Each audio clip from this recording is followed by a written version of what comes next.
ख्याल करो। तीसरी बात आचार्य ने मुझसे बहुत प्यारी बोली। उन्होंने कहा तीसरी बात बेटा ये ख्याल रखना, कोई तुमसे किसी की निंदा चुगली करे, कोई किसी के बारे में तुमसे गलत बोलने आए, उसकी बात पे विश्वास मत करना। आप विचार करके रखना, आज वो तुम्हारे सामने किसी दूसरे की कर रहा है तो कल तुम्हारी भी तीसरी जगह करने वाला है, उससे बच के रहने का प्रयास करना। वास्तव में 3 बातें गुरु जी के अनुभव की मेरे जीवन में बहुत कल्याण में बनी। मैं आपसे कहना चाहूँगा, उत्तम आकिंचन धर्म पर अपने आप को समझने का प्रयास करो, अपने आप को जानने का प्रयास करो।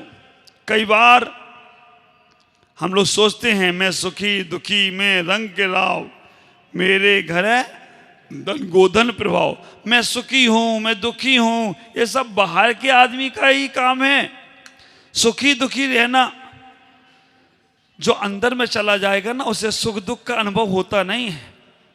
ख्याल करो, आप अपने घर के अंदर हो और घर के अंदर होने का बाहर हवा चल रही है, बाहर ओले बरस रहे हैं, बाहर गर्मी आ रही है, बाहर बंदूक की गोली चल रही हैं, तुम्हें कोई फर्क पड़ता है? केवल अपने घर में ही हो बस। अब बम्बई में ताज होटल में घुसे आतंकवादी और वहां तक आए, चौपाटी तक आए, तुम लोग अपने आराम से टीवी पे देख रहे हो, लेकिन आपको कोई गोली छुई थी क्या? क्योंकि आप घर में थे। तो आचार्य यही कह रहे हैं यहाँ पर उत्तम आकिंचन में कि अगर आप अपने हृदय में हो, अपने घर में हो, अपने आप में हो, तो बाहर की कोई प्रॉब्लम तुम्हें परेशान करने वाली नहीं है, बाहर की कोई दिक्कत तुम्हें छूने वाली नहीं। और जब अपने घर से बाहर चले जाते हैं, अपने आप से बाहर चले जाते हैं, तो बाहर का सुख और दुख तुम्हें परेशान करने वाला है। मेरे सुततिय सबल दीन बेरूप सुवग मूर्ख फिरवीन, कह देते हैं कि मेरा भाव मेरे घर है, मेरा परिवार है, ये सब जो भाव है ना आकिंचन भाव वाला, इनको अपना नहीं समझता। आप भगवान हो ये तुम्हें महसूस करना पड़ेगा। एक गणेश जी का भक्त रोज गणेश जी की पूजा करता था। अभी है ना गणेश चतुर्थी निकल गई, चतुर्थी नहीं है अब विसर्जन है। तो गणेश जी की बड़ी भक्ति करता था। आखिरकार क्या हुआ, गणेश जी के पास गया और लड्डू चढ़ाया। बोलते ना अद्दू लड्डू चोरिया गणपत बप्पा मोरिया। अब विचार करना, वो गणेश जी के पास गया और लड्डू चढ़ाया, और लड्डू जैसी चढ़ाया हुआ क्या, वहां पे से चूहा आया। आधा लड्डू चोरिया, आधा लड्डू क्या, वो चूहा पूरा लड्डू उठा के ले गया। और जैसे ही चूहा लेकर गया, गणेश जी ने, वो भक्त ने बोला, बारे भगवान, काहे के भगवान, जो चूहे से अपने लड्डू की रक्षा नहीं कर पाए वो मेरी रक्षा क्या करेंगे? ये काहे के भगवान, लड्डू नहीं बचा पाए चूहे से तो मेरे को क्या बचाएंगे? कई बार लोग मंदिर आते हैं भगवान के पास, चप्पल अशोक भाई बाहर छोड़ दें तो कोई ले जाए तो कहते काहे के भगवान, मेरे चप्पल को नहीं बचा पाए, मंदिर से मेरी चप्पल ले गया। जो भगवान चप्पल की रक्षा नहीं कर पाया वो मेरी क्या रक्षा करेगा? आप ख्याल करना, कई बार ऐसा होता है, लोग बस सोचते हैं कि भगवान मंदिर में चप्पल के चौकीदार है तुम्हारे। अरे अब वो भक्त ऐसे नहीं लेके रमेश भाई चप्पल, महाराज ने कहा था कि प्रवचन में आए हो तो कुछ ना कुछ लेके जाना। अब उसको कुछ मिला ही नहीं, तो महाराज ने कहा था प्रवचन में आए कुछ लेके जाना, तो वो तो क्या चप्पल ही ले गया, वो तो डाक। अब विचार करना, गणेश जी का बस, गणेश जी को पूजा करा और लड्डू रखा था वहां पर, चूहा ले गया उनके सामने ही। उन्हें कहा कि भगवान चूहा से ही लड्डू की रक्षा नहीं कर पाए। आखिरकार उसने कहा आज से गणेश जी की पूजा बंद। चूहा को लिया उसने, चूहा की पूजा करने लगा, रोज उठ के चूहा की पूजा, चूहा को लड्डू खिलाए, चूहे को, चूहा खुश। एक चूहे के साथ बारे सारे चूहे निकल आए और खूब, एक खाऊ गली के चूहे तो ऐसे ऐसे, कई बार तो चूहे, बिल्ली मैं देखता हूं कि कई बार तो बिल्ली डर जाती चूहे देखकर, इतने मोटे मोटे चूहे। अब हुआ क्या, चूहे को जैसे ही पूजा कर रहा था कि बिल्ली वहां से आ गई, और जैसी बिल्ली निकली, चूहे ने बिल्ली को देखा, चूहा तो ऐसा भागा कि उसने कहा मेरे को इस घर में रहना ही नहीं है, भाग गया। उस व्यक्ति ने फिर माथा ठोका, उसने कहा बारे भगवान फिर भूल हो गई। चूहा की पूजा कर रहा था। चूहा जब अपनी रक्षा बिल्ली से नहीं कर सकता तो फिर मैं चूहे की पूजा क्यों करना। उसने बिल्ली की पूजा शुरू कर दी। बिल्ली की पूजा कर, अब बिल्ली की आदत होती है, देखना आप, बिल्ली की एक आदत होती है कि अपने घर में शांति से बैठेगी नहीं, है ना। बिल्ली की आदत होती है पड़ोसी के घर में जरूर जाएगी। अब बिल्ली इधर से उधर जाने लगी तो क्या हुआ, जैसे इधर से उधर जा रही थी कि सामने से कुत्ता आ गया, और कुत्ते ने जैसे गुर्राया, बिल्ली तो मोहल्ला छोड़ के भाग गई। उस आदमी ने देखा, उसने कहा भगवान गलती हो गई। मैं अभी तक इस बिल्ली को इस भगवान समझ रहा था, लेकिन गलती हो गई। और गलती क्या हो गई कि बिल्ली भगवान नहीं है, कुत्ता भगवान है। कुत्ते को बुलाया, उसको दूध पिलाया। कुत्ते को तो मजा आ गया, रोज दूध पीता था रोज। एक दिन उसकी मिसेज दूध देना भूल गई तो कुत्ता डायरेक्ट चौके में घुस गया। अब घर का सदस्य हो गया था वो कुत्ता। अब विचार करना, डायरेक्ट चौके में गया और दूध की जो बाल बटोली रखी थी उसने मुंह डाल दी, और जैसे मुंह डाला वहां से उसकी श्रीमती जी आई, बेलन दिया जोर से, जो कुत्ते में पड़ा, कुत्ता कहाँ है करते। उस आदमी ने देखा भगवान फिर भूल गया। मैं तो भूल हो गई भगवान। मैंने भगवान गणेश जी को समझा तो वो चूहे से रक्षा नहीं कर पाए, चूहा बिल्ली से रक्षा नहीं कर पाया, बिल्ली कुत्ते से रक्षा नहीं कर पाई, कुत्ता मेरी पत्नी से अपनी रक्षा नहीं कर सकता तो मेरी क्या रक्षा करेगा। भगवान मेरे घर में ही भगवान थे, मैं बाहर ढूंढता रहा, उसने अपनी पत्नी को ही भगवान मान लिया। बोलते ना ओम जय पत्नी देवा, रोज आरती करता था। ओम जय पत्नी देवा करके रोज आरती करने लगा। बोलते ना कोई टीवी भक्त होता है, कोई बीवी भक्त होता है। अब रोज पत्नी की पूजा, रोज सुबह उठकर देवी जी का भोग लगाए, पैर छुए, चरण छुए। वो देवी जी तो बड़ी खुश और बहुत पूजा होने लग गई उसकी। रोज देवी जी का भोग सामान चढ़ाता था, सब कुछ करता था, पैर छू के जाता था, आशीर्वाद लेके जाता था। यहाँ पे तो ऐसा कोई सौभाग्यशाली में दिखता नहीं है। अब विचार करना, रोज भगवान की जगह पूजा करने लगा पत्नी की। एक दिन उसे ऑफिस जाना था, उसने कहा भगवान देखो, मंदिर में भगवान और घर में भागवान कोई अंतर नहीं है। मंदिर में शिखर और घर में तुम्हारे एंटीना, मंदिर में गर्भगृह और घर में तुम्हारे प्रसूति गृह, मंदिर में घंटा और घर में तुम्हारे घंटी, तो कोई अंतर नहीं है। वो रोज पूजा करता था। पूजा करते करते अचानक एक दिन जल्दी जाना था, तो कहा कि आज मुझे जल्दी जाना है, मुझे लिए भोजन बना दो। पत्नी को तो भूल गई थी वो। आप विचार करना, उसने कहा अरे मेरे नाश्ता का समय है, पहले मेरे लिए नाश्ता बनाओ। और देवी की जगह बैठ गई वो, देवी की जगह जाकर। अब पति को बड़ी गुस्सा आई। उसने कहा रोज मेरे लिए भोजन बना के देती थी, लेकिन आज मैं जल्दी जाना तो नखरे कर रही है।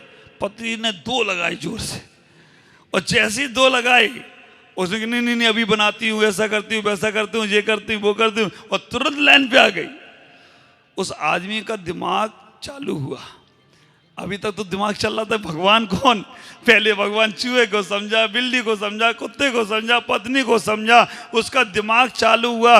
उसने कहा भगवान फिर भूल गया, भगवान तो कोई और नहीं है, मैं खुद ही भगवान हूँ और मैं खुद ही परमात्मा हूँ। और विचार करके रखना, जब उसे एहसास हो गया, उसी दिन से पुरुष भगवान बनकर निर्वाण जाने लग गया। तो आपको ये ख्याल आना चाहिए, आपको ये मन आना चाहिए कि तुम खुद भगवान बन सकते हो, तुम्हारे पास खुद सामर्थ्य है परमात्मा बनने की। लेकिन हम जब तक पर पदार्थों में लगे हैं, हम पर चीज़ों में लगे हैं, हम दूसरों को अपना समझने में लगे हुए हैं, तब तक हम अपने आप को पा नहीं सकते। अपने आप को पाने के लिए हमें उत्तम आकिंचन धर्म को स्वीकार करना है। जितना जितना भाव तुम्हारा छोड़ने का होगा, छोड़ने के बाद हमारी जो नाम की चाबी छोड़ने का होगा, उतना आकिंचन भाव तुम्हारा आता चला जाएगा। 10:45 हो रहे हैं। मैं आपसे इतना ही चर्चा करूंगा कि आप अपने उत्तम आकिंचन धर्म को स्वीकार करो। ये मनुष्य पर्याय दोबारा मिलने वाली है कि नहीं मालूम नहीं, लेकिन जो तुम्हें मिला है उसका सदुपयोग कर लो, जो तुम्हारे पास है उसका अच्छा उपयोग कर लो। तन मिला है तो उपयोग करो, मन मिला है तो उपयोग करो, धन मिला अच्छी चीज़ों में उपयोग करो। मिश्रा जी आज मेरे पास आए, बोला महाराज मैंने उपवास किया अपने आत्म कल्याण की साधना के लिए की। सामने बैठे, आप विचार करना, मैंने कोई बाहर दिखावे के लिए नहीं किए, मैंने बाहर कोई प्रोपोगंडा करने के लिए नहीं किए, मैं अपने आत्म कल्याण जीवन भर तो करता हूँ संसार के लिए, लेकिन अपने लिए करना है। और विचार करके रखना, जिस दिन तुम्हारा भाव अपने आत्म कल्याण का आ जाएगा, बाहर के प्रोपोगंडा तुम्हें अपने ऊपर आकर्षण नहीं करेंगी। हो भी जाएगा, लिप्त भी रहोगे, जाओगे भी, लेकिन फिर भी अपने आप को समझने का प्रयास करते चले जाओगे। जिस दिन तुम्हारे मन में अपने आप को समझने का भाव आ गया, मैं कहना चाहूँगा उसी दिन तुम्हारा जीवन सार्थक होगा। दुनिया के लिए बहुत बार जगे हो, एक बार अपने लिए जगो, एक बार अपने आप को समझो। बाहर की वस्तुएं होंगी होंगी होंगी, लेकिन हम उसमें ज़्यादा लिप्त नहीं हो, थोड़ा सा बोलो। मेरे पूज्यपाद स्वामी इष्टोपदेश में कहते हैं, ज्ञानी पुरुष किसी बात को बोलते हैं और वो बात को तुरंत भूल जाते हैं, जितनी देर बोलने में नहीं लगाते हैं उससे पहले भूल जाते हैं, इसलिए वो हमेशा मस्त रहते हैं।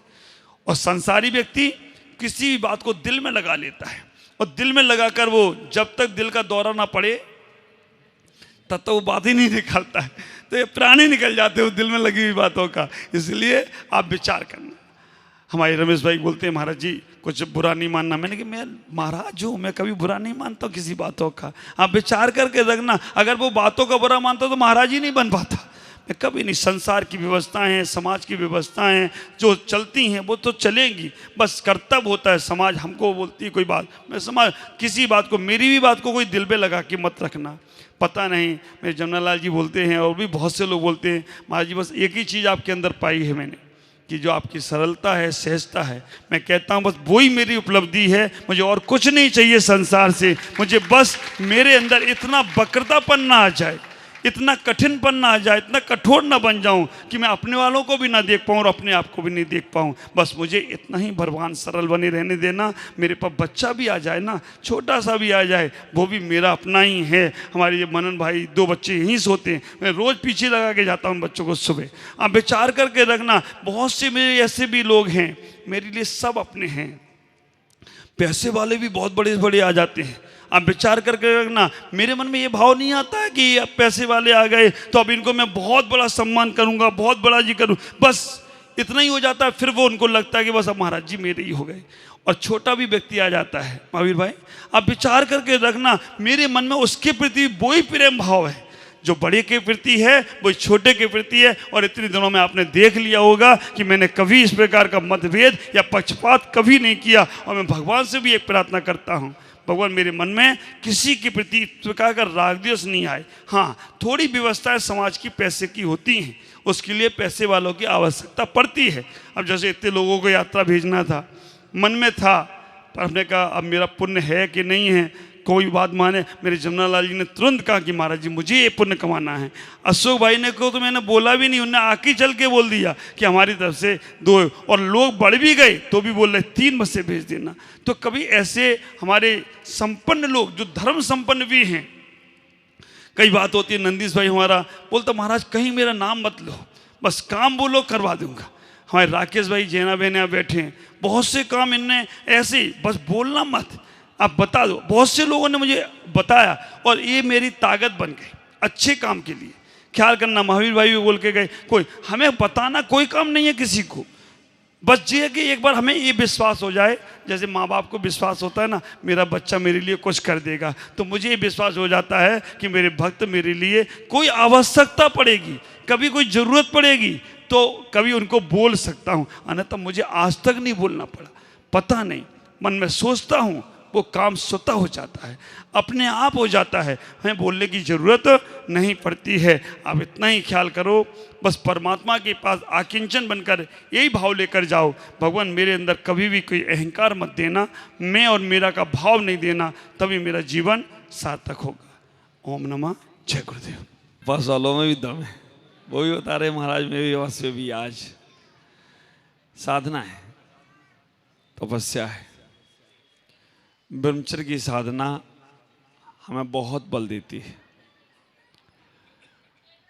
आज उत्तम ब्रह्मचर्य धर्म और 10वां धर्म, और ब्रह्मचर्य की साधना सबसे बड़ी साधना है। ब्रह्मचर्य की साधना मतलब स्वयं के ब्रह्म को जगाने की साधना है। ब्रह्मचर्य की साधना स्वयं में लौटने की साधना है। ब्रह्मचर्य की साधना स्वयं को पाने की साधना है। ब्रह्मचर्य की साधना स्वयं के परमात्मा को जगाने की साधना है। ब्रह्मचर्य की साधना संसार जगत से अपने आप को विमुख करने की साधना है।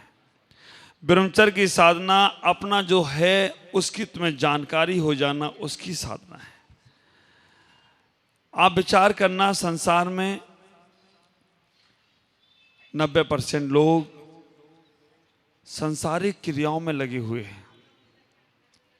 बहुत मुश्किल है 8-10% लोग जो ब्रह्मचर्य की साधनाएं किया करते हैं। हमारे शरीर में ओज देने वाला, हमारे शरीर में तेज देने वाला, हमारे शरीर की उपलब्धियों को कराने वाला अगर कोई साधना है तो वो ब्रह्मचर्य की साधना है। जीवन में जब तक हम ब्रह्मचर्य की साधना को अपने जीवन में स्वीकार नहीं करेंगे तब तक निर्वाण की प्राप्ति नहीं होगी। आप विचार करना, 10 धर्म हमारे आचार्यों ने कहे और 10 धर्मों की व्यवस्थाएं उन्होंने बता दी, कौन से धर्म से क्या तुम्हें प्राप्त हो रहा है। बस इतना ही यहाँ कहने का प्रयास किया कि 10 धर्मों में कुछ धर्म ऐसे हैं जो हमारे जीवन को एक पहले धर्म से चौथे तरफ धर्म को अगर हम देखते हैं तो हमारे मन की शुद्धि के धर्म है।